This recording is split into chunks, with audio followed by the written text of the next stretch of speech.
यथार्थ गीता श्रीमद् भगवद गीता अथ त्रयोदशो अध्यायः।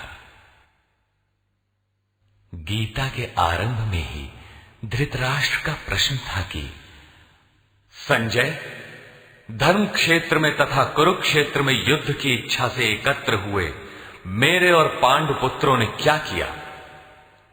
अभी तक ये नहीं बताया गया कि वो क्षेत्र है कहां, किंतु जिन महापुरुष ने जिस क्षेत्र में युद्ध बताया, स्वयं ही उस क्षेत्र का प्रस्तुत अध्याय में निर्णय देते हैं कि वो क्षेत्र वस्तुतः है कहां। श्री भगवान वाच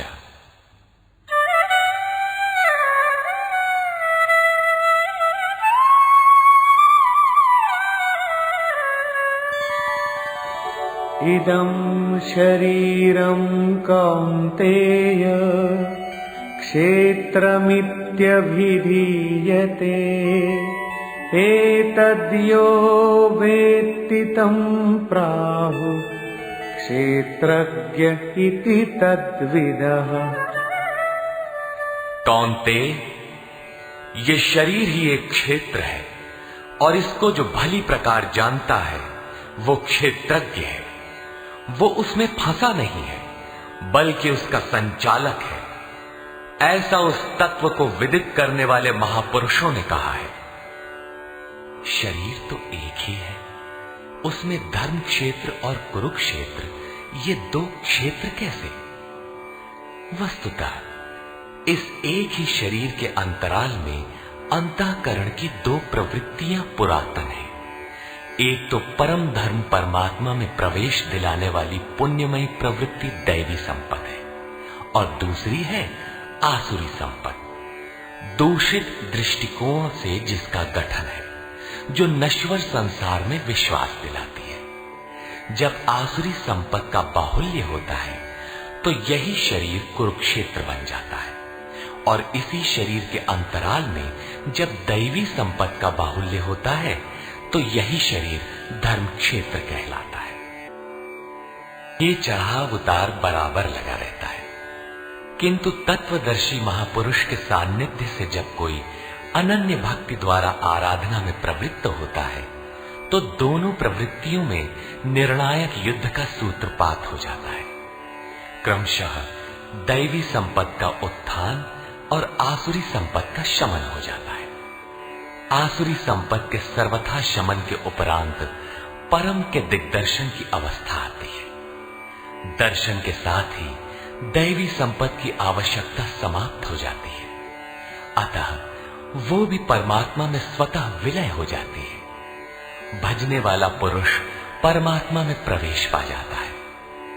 11वें अध्याय में अर्जुन ने देखा कि कौरव पक्ष के अनंतर पांडव पक्ष के योद्धा भी योगेश्वर में विलीन होते जा रहे हैं। इस विलय के पश्चात पुरुष का जो स्वरूप है वही क्षेत्रज्ञ है। आगे देखें।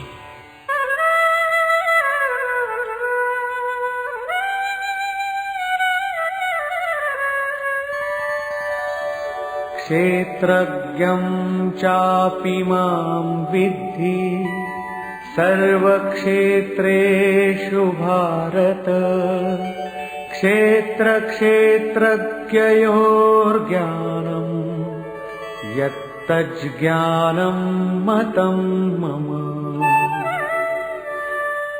हे अर्जुन, तू सब क्षेत्रों में क्षेत्रज्ञ मुझे ही जान, अर्थात मैं भी क्षेत्रज्ञ हूं। जो इस क्षेत्र को जानता है वो क्षेत्रज्ञ है, ऐसा उसे साक्षात जानने वाले महापुरुष कहते हैं। और श्री कृष्ण कहते हैं कि मैं भी क्षेत्रज्ञ हूं, अर्थात श्री कृष्ण भी एक ही योगेश्वर ही थे। क्षेत्र और क्षेत्रज्ञ अर्थात विकार सहित प्रकृति और पुरुष को तत्व से जानना ही ज्ञान है, ऐसा मेरा मत है। अर्थात साक्षात्कार सहित इनकी जानकारी का नाम ज्ञान है, कोरी बहस का नाम ज्ञान नहीं है।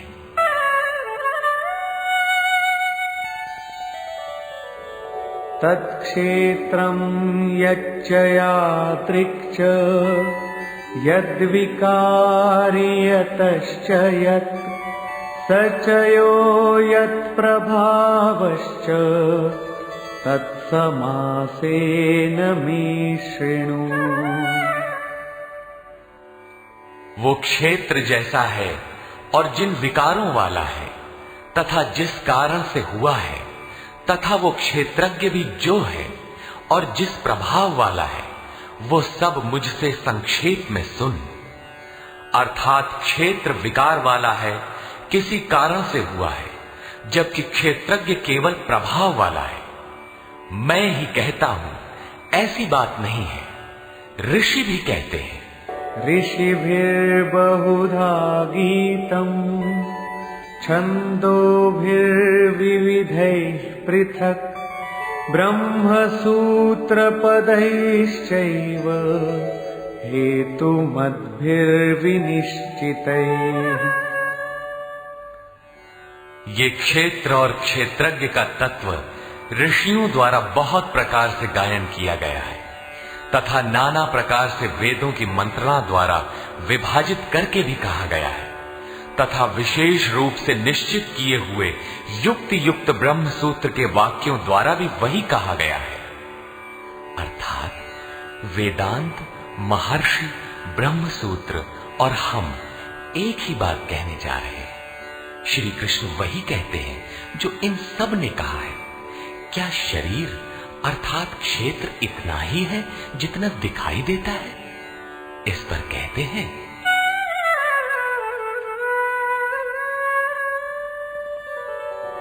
महाभूतान्यहंकारो बुद्धिरव्यक्तमेव च इन्द्रियाणि दशैकञ्च पंचचेन्द्रियगोचराः। अर्जुन, पंच महाभूत अर्थात क्षिति, जल, पावक, गगन, समीर, अहंकार, बुद्धि और चित्त। चित्त का नाम न लेकर उसे अव्यक्त परा प्रकृति कहा गया, अर्थात मूल प्रकृति पर प्रकाश डाला गया है, जिसमें परा प्रकृति भी सम्मिलित है। उपर्युक्त आठों अष्टधा मूल प्रकृति है तथा 10 इंद्रियां आंख, नाक, कान, त्वचा, जिह्वा, रसना, हाथ, पैर, उपस्थ तथा गुदा। एक मन और 5 इंद्रियों के विषय रूप, रस, गंध, शब्द और स्पर्श तथा इच्छा, द्वेषः, सुखं दुःखं, संघातश्चेतना, धृतिः, एतत् क्षेत्रं समासेन सविकारमुदाहृतम्। इच्छा, द्वेष, सुख दुख और सबका समूह स्थूल देह का ये पिंड, चेतना और धैर्य, इस प्रकार ये क्षेत्र विकारों सहित संक्षेप से कहा गया। संक्षेप में यही क्षेत्र का स्वरूप है जिसमें बोया हुआ भला और बुरा बीज संस्कारों के रूप में उगता है। शरीर ही क्षेत्र है। शरीर में गारा मसाला किस वस्तु का है? तो यही 5 तत्व, 10 इंद्रियां, 1 मन इत्यादि जैसा लक्षण ऊपर गिनाया गया है। इन सब का सामूहिक संघात पिंड शरीर है। जब तक ये विकार रहेंगे तब तक ये पिंड भी विद्यमान रहेंगे, इसलिए कि ये विकारों से बना है। अब उस क्षेत्रज्ञ का स्वरूप देखें जो इस क्षेत्र में लिप्त नहीं बल्कि उससे निवृत्त है।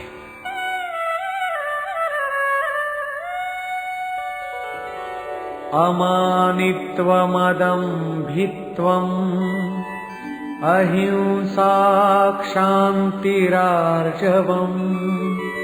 आचार्योपासनं शौचम् स्थैर्यमात्मविनिग्रहः। हे अर्जुन, मान अपमान का अभाव, दंभाचरण का अभाव अहिंसा अर्थात अपनी तथा अन्य किसी की आत्मा को कष्ट न देना अहिंसा है। अहिंसा का अर्थ केवल इतना ही नहीं है कि चींटी मत मारो। श्री कृष्ण ने कहा कि अपनी आत्मा को अधोगति में न पहुंचाओ, उसको अधोगति में पहुंचाना हिंसा है और उसका उत्थान ही शुद्ध अहिंसा है। ऐसा पुरुष अन्य आत्माओं के उत्थान हेतु भी उन्मुख रहता है। हां, इसका आरंभ किसी को ठेस न पहुंचाने से होता है। ये उसी का एक अंग प्रत्यंग है। अतः अहिंसा, क्षमा भाव, मन वाणी की सरलता, आचार्योपासना अर्थात श्रद्धा भक्ति सहित सद्गुरु की सेवा और उनकी उपासना, पवित्रता, अंतःकरण की स्थिरता, मन और इंद्रियों सहित शरीर का निग्रह और इन्द्रियार्थेषु वैराग्यम् अनहंकार एव च जन्म मृत्युजरा व्याधि दुःख दोषानुदर्शनम्। इस लोक और परलोक के देखे सुने भोगों में आसक्ति का अभाव, अहम का अभाव, जन्म मृत्यु, वृद्धावस्था, रोग और भोगादि में दुख दोष का बारंबार चिंतन, असक्तिरनभिष्वङ्गः पुत्रदार गृहादिषु नित्यं च समचित्तत्वम् इष्टानिष्टोपपत्तिषु। पुत्र, स्त्री, धन और गृहादि में आसक्ति का अभाव, प्रिय तथा अप्रिय की प्राप्ति में चित्त का सदैव सम रहना,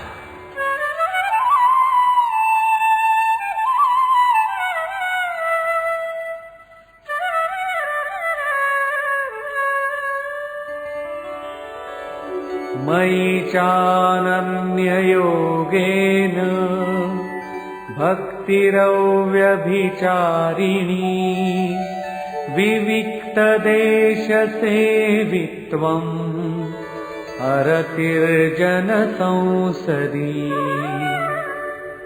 मुझ में अनन्य योग से श्री कृष्ण एक योगी थे, अर्थात ऐसे किसी महापुरुष में अनन्य योग अर्थात योग के अतिरिक्त अन्य कुछ भी स्मरण न करते हुए अव्यभिचारिणी भक्ति अर्थात इष्ट के अतिरिक्त किसी चिंतन का न आना, एकांत स्थान का सेवन, मनुष्यों के समूह में रहने की आसक्ति का न होना तथा अध्यात्मज्ञान नित्यत्वम् तत्त्वज्ञानार्थदर्शनम् एतज्ज्ञानमिति प्रोक्तम् अज्ञानम् यदतोऽन्यथा। आत्मा के आधिपत्य वाले ज्ञान में एक रस स्थिति और तत्व ज्ञान के अर्थ स्वरूप परमात्मा का साक्षात्कार, ये सब तो ज्ञान है और इससे जो विपरीत है वो सब अज्ञान है। ऐसा कहा गया है। उस परम तत्व परमात्मा के साक्षात्कार के साथ मिलने वाली जानकारी का नाम ज्ञान है। अध्याय 4 में उन्होंने कहा कि यज्ञ की पूर्ति में यज्ञ जिसे शेष छोड़ता है, उस ज्ञानामृत का पान करने वाला सनातन ब्रह्म में प्रवेश पा जाता है। अतः ब्रह्म के साक्षात्कार के साथ मिलने वाली जानकारी ज्ञान है। यहां भी वही कहते हैं कि तत्व स्वरूप परमात्मा के साक्षात्कार का नाम ज्ञान है। इसके विपरीत सब अज्ञान है। अमानित्व इत्यादि उपर्युक्त लक्षण इस ज्ञान के पूरक हैं। ये प्रश्न पूरा हुआ।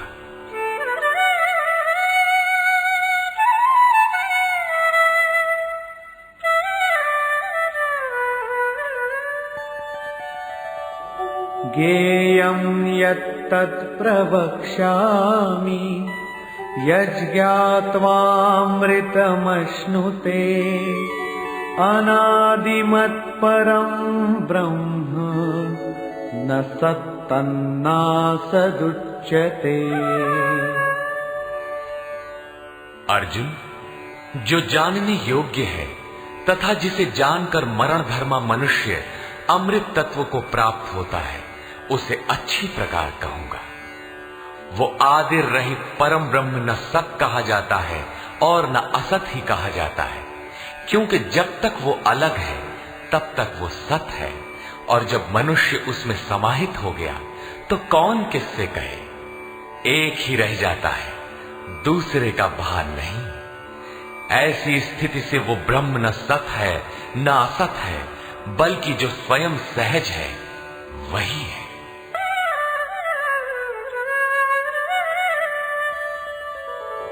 सर्वतः पाणिपादं तत् सर्वतोक्षिशिरोमुखम् सर्वतः श्रुतिमल्लोके सर्वमावृत्य तिष्ठति।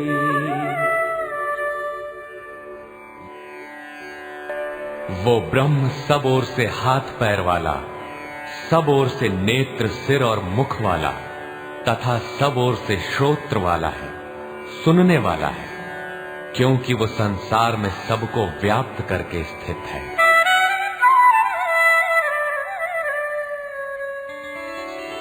सर्वेन्द्रिय गुणाभासं सर्वेन्द्रिय विवर्जितम् असक्तं सर्वभृच्चैव निर्गुणं गुणभोक्तृ च।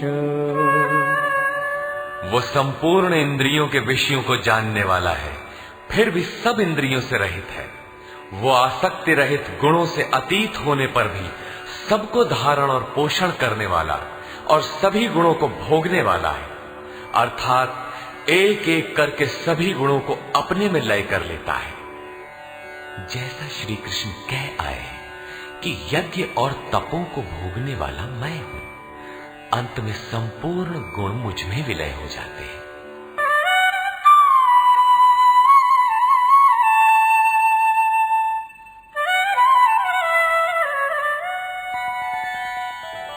बहिरन्तश्च भूतानाम् अचरं चरमेव च सूक्ष्मत्वात् तदविज्ञेयम् दूरस्थं चान्तिके च तत्। वो ब्रह्म सभी जीवधारियों के बाहर भीतर परिपूर्ण है, चर और अचर रूप भी वही है। सूक्ष्म होने से वो दिखाई नहीं पड़ता, अविज्ञेय है, मन इंद्रियों से परे है तथा अति समीप और दूर भी वही है।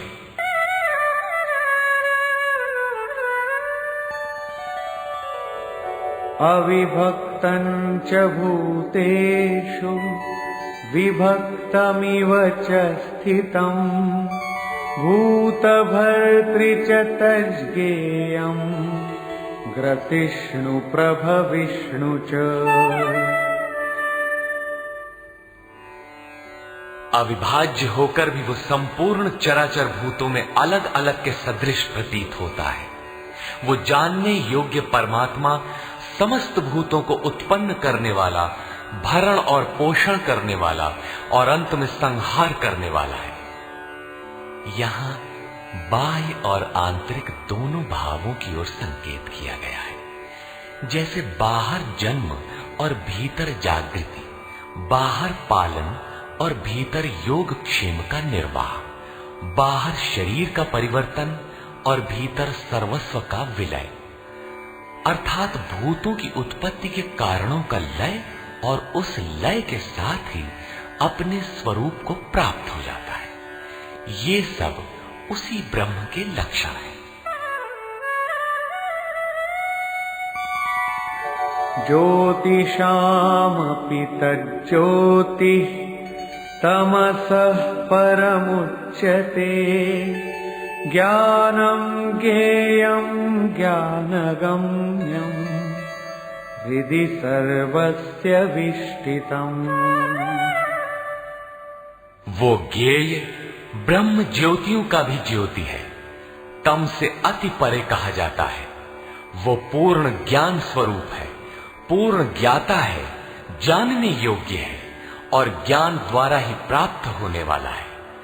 साक्षात्कार के साथ मिलने वाली जानकारी का नाम ज्ञान है। ऐसी जानकारी द्वारा ही उस ब्रह्म का प्राप्त होना संभव है। वो सबके हृदय में स्थित है, उसका निवास स्थान हृदय है, अन्यत्र ढूंढने पर वो नहीं मिलेगा। अतः हृदय में ध्यान तथा योगाचरण द्वारा ही उस ब्रह्म की प्राप्ति का विधान है।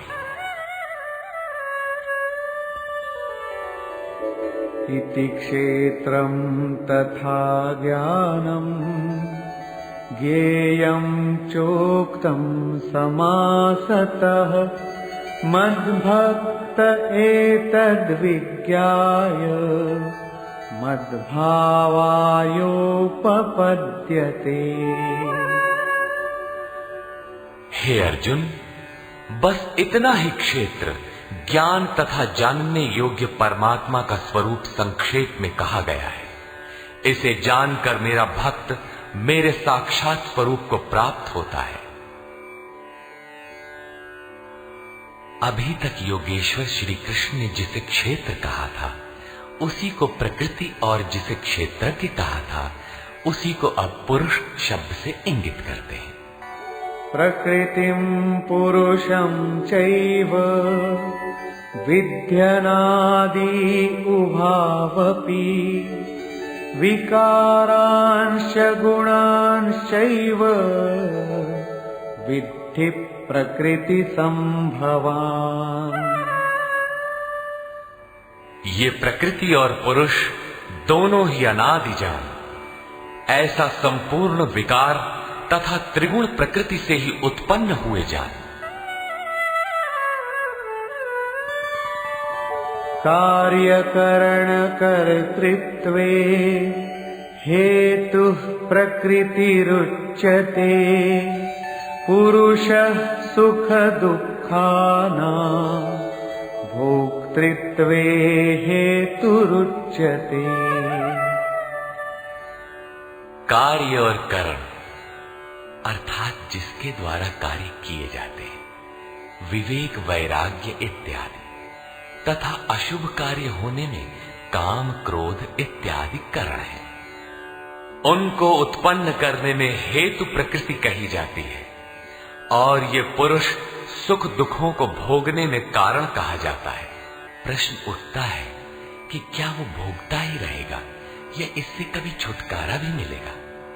जब प्रकृति पुरुष दोनों ही अनादि है तब कोई उनसे छूटेगा कैसे? इस पर कहते हैं पुरुषः प्रकृतिस्थो हि भुङ्क्ते प्रकृतिजान् गुणान् कारणं गुणसङ्गोऽस्य सदसद्यो निजन्मसु। प्रकृति के बीच में खड़ा होने वाला पुरुष ही प्रकृति से उत्पन्न हुए गुणों के कार्य रूप पदार्थों को भोगता है और इन गुणों का संग ही इस जीवात्मा के अच्छी तथा बुरी योनियों में जन्म लेने का कारण है।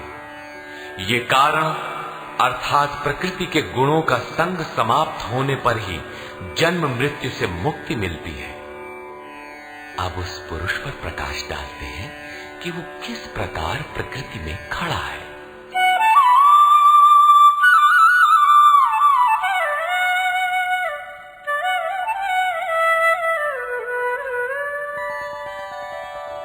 उपद्रष्टानुमन्ता च भर्ता भोक्ता महेश्वरः परमात्मेति चाप्युक्तो देहेऽस्मिन् पुरुषः परः। वो पुरुष उपद्रष्टा, हृदय देश में बहुत ही समीप, हाथ पांव मन जितना आपके समीप है उससे भी अधिक समीप दृष्टा के रूप में स्थित है। उसके प्रकाश में आप भला करें बुरा करें उसे कोई प्रयोजन नहीं है। वो साक्षी के रूप में खड़ा है। साधना का सही क्रम पकड़ में आने पर पथिक कुछ ऊपर उठा, उसकी ओर बढ़ा तो दृष्टा पुरुष का क्रम बदल जाता है। वो अनुमंता अनुमति प्रदान करने लगता है, अनुभव देने लगता है। साधना द्वारा और समीप पहुंचने पर वही पुरुष भर्ता बनकर भरण पोषण करने लगता है, जिसमें आपके योग क्षेम की भी व्यवस्था कर देता है। साधना और सूक्ष्म होने पर वही भोक्ता हो जाता है।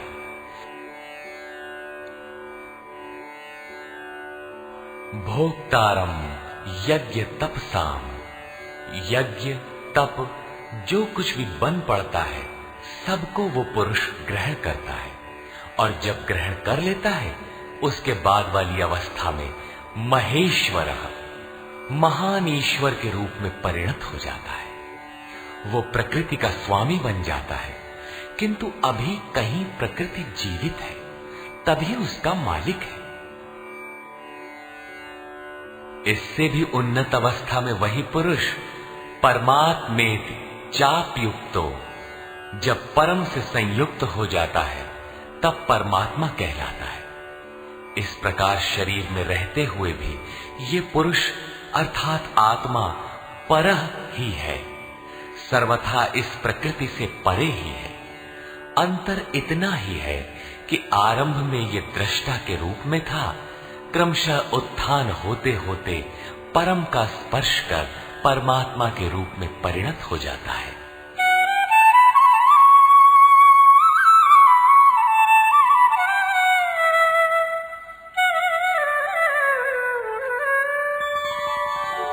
य एवं वेत्ति पुरुषं प्रकृतिं च गुणैः सह सर्वथा वर्तमानोऽपि न स भूयोऽभिजायते। इस प्रकार पुरुष को और गुणों के सहित प्रकृति को जो मनुष्य साक्षात्कार के साथ विदित कर लेता है, वो सब प्रकार से बरतता हुआ भी फिर नहीं जन्मता, अर्थात उसका पुनर्जन्म नहीं होता। यही मुक्ति है। अभी तक योगेश्वर श्री कृष्ण ने ब्रह्म और प्रकृति की प्रत्यक्ष जानकारी के साथ मिलने वाली परम गति अर्थात उसका पुनर्जन्म से निवृत्ति पर प्रकाश डाला, और अब वे उस योग पर बल देते हैं जिसकी प्रक्रिया है आराधना, क्योंकि इस कर्म को कार्य रूप दिए बिना कोई पाता नहीं।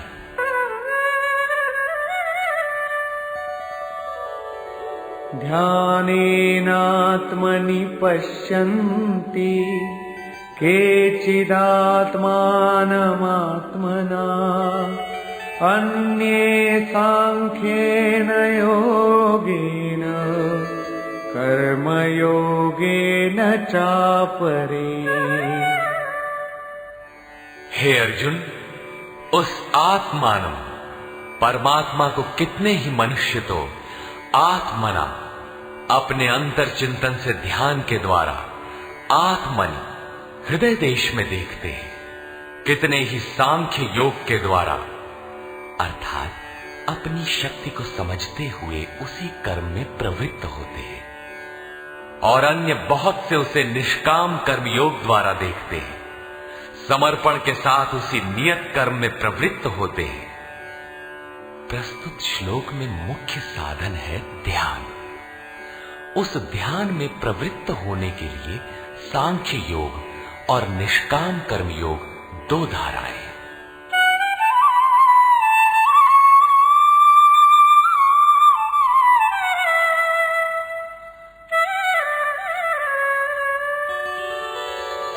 अन्ये त्वेवमजानन्तः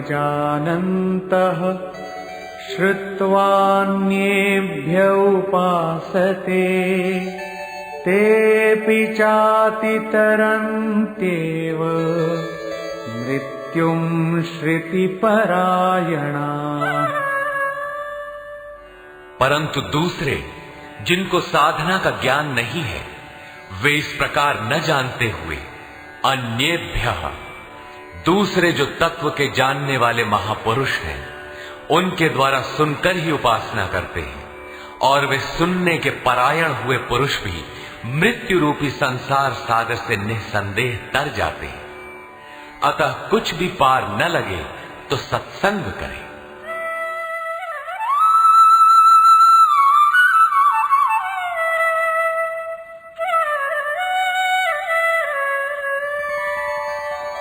यावत् संजायते किंचित् सत्वं स्थावरजंगमम् क्षेत्रक्षेत्रज्ञसंयोगात् तद्विद्धि भरतर्षभ। हे अर्जुन, यावन मात्र जो कुछ भी स्थावर जंगम वस्तुएं उत्पन्न होती है, उन संपूर्ण को तू क्षेत्र और क्षेत्रज्ञ के संयोग से ही उत्पन्न हुई जान। प्राप्ति कब होती है, इस पर कहते हैं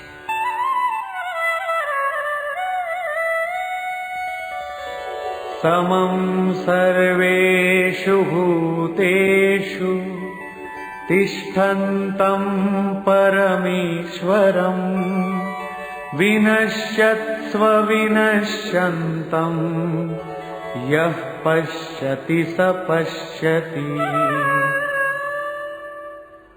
जो पुरुष विशेष रूप से नष्ट होते हुए चराचर सभी भूतों में नाश रहित परमेश्वर को संभाव से स्थित देखता है, वही यथार्थ देखता है।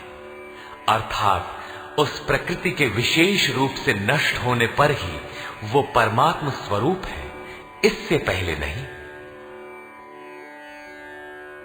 इसी पर पीछे अध्याय 8 में भी कहा था, भूत भावोद्भव करो विसर्गः कर्म संज्ञितः।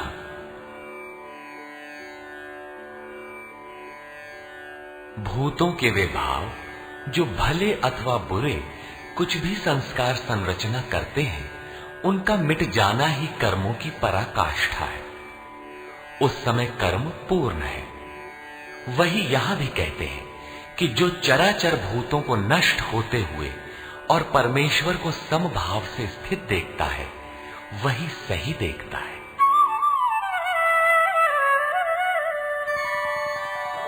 समं पश्यन् हि सर्वत्र समवस्थितमीश्वरम् न हि नस्त्यात्मनात्मानं ततो याति परां गतिम्। क्योंकि वो पुरुष सर्वत्र समभाव से स्थित परमेश्वर को समान, अर्थात जैसा है वैसा ही समान देखता हुआ अपने द्वारा स्वयं को नष्ट नहीं करता। क्योंकि जैसा था वैसा उसने देखा, इसलिए वो परम गति को प्राप्त होता है। प्राप्ति वाले पुरुष के लक्षण बताते हैं।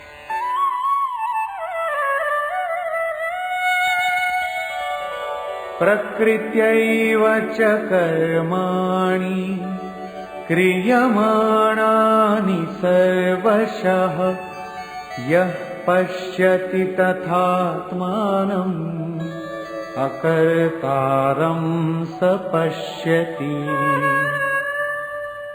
जो पुरुष संपूर्ण कर्मों को सब प्रकार से प्रकृति द्वारा ही किया जाता देखता है, अर्थात जब तक प्रकृति है तभी तक कर्मों का होना देखता है, तथा आत्मा को अकर्ता देखता है, वही यथार्थ देखता है।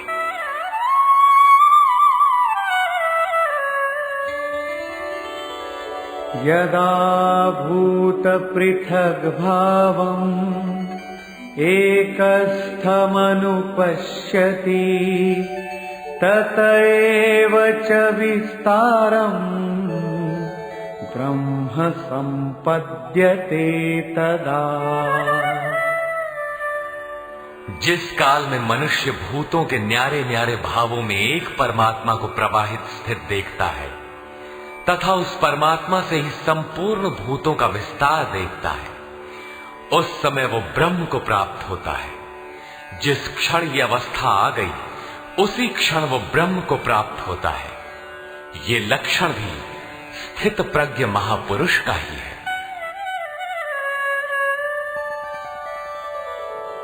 अनादित्वान् निर्गुणत्वात् परमात्मायमव्ययः शरीरस्थोऽपि कौन्तेय न करोति न लिप्यते। कौन्तेय, अनादि होने से और गुणातीत होने से ये अविनाशी परमात्मा शरीर में स्थित होते हुए भी वास्तव में न करता है और न लिप्त ही होता है। किस प्रकार? यथा सर्वगतं सौक्ष्म्यात् आकाशं नोपलिप्यते सर्वत्रावस्थितो देहे तथात्मानोपलिप्यते। जिस प्रकार सर्वत्र व्याप्त हुआ आकाश सूक्ष्म होने के कारण लिप्त नहीं होता, ठीक वैसे ही सर्वत्र देह में स्थित हुआ भी आत्मा गुणातीत होने के कारण देह के गुणों से लिप्त नहीं होता। आगे कहते हैं,